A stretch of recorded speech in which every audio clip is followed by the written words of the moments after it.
Karon guys, di sa taka ko ano, anang si tawag ani.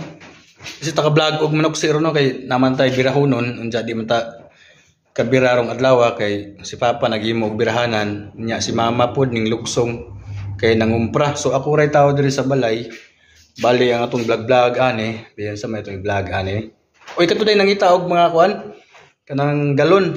So katong nang negosyo og mga tuba diha mga suka. So natay galon dire og container nga baligya.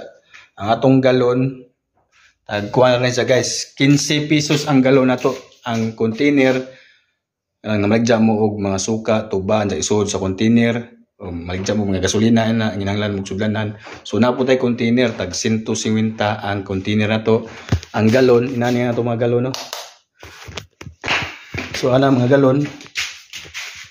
Nay mga galon diha sa may pakita dari as likod.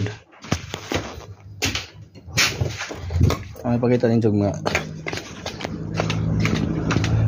container no? Sa mga container. Ang mga container din nato, one is isang ng mantika mo guni, ng isudlag mantika ba para sa bikiri. So man isa mga Elephant ang brand na mga container nato, so ato pa ng brasan, mga container. So daghan diri sa sud guys. Itong pasigaw suga kay ngit-ngit kadyo.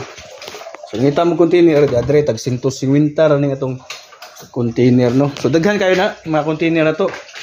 Naibaligya na mga container. So tapangad to no. Mga container gamon to. So daghan na kayo. Sabi mga galon. At 15 ang galon, mga galon na to.